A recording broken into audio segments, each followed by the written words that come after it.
Bien sûr que je respecte la mer Méditerranée. Parce que j'adore la mer, parce que c'est un peu ma mer à moi. Et justement, je suis désespérée quand je vois qu'il y a des choses qui sont jetées dedans. Je supporte pas.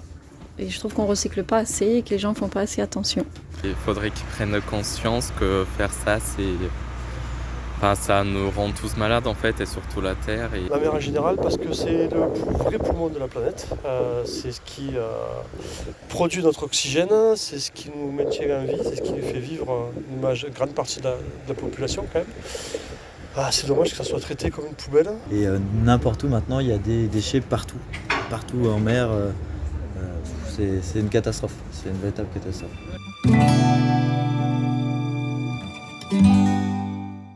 Il y a des actions du port aussi qui sont faites, avec des sibines, etc., donc, qui aspirent les déchets qui sont en surface.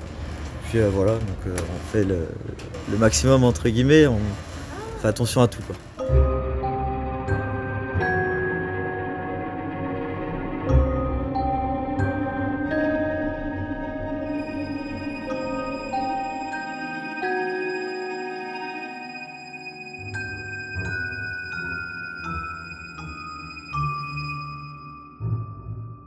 Disons qu'en moyenne, c'est quelques kilos, ça peut aller à plusieurs dizaines de kilos par jour si c'est vraiment des grosses journées où il y a beaucoup de vent par exemple, où il y a beaucoup de déchets donc, qui vont finir dans le port.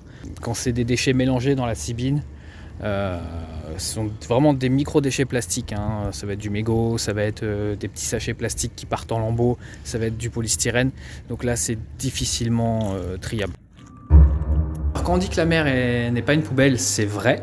Et en même temps, c'est faux, puisque c'est au niveau de la mer que tous les déchets vont terminer. Est-ce que vous pensez que du coup, le système des sibines et des dipôles, ça pourrait faire disparaître le 8e continent ? Je l'espère dans le futur. Ce qui est sûr, c'est que si on fait rien, ça va continuer.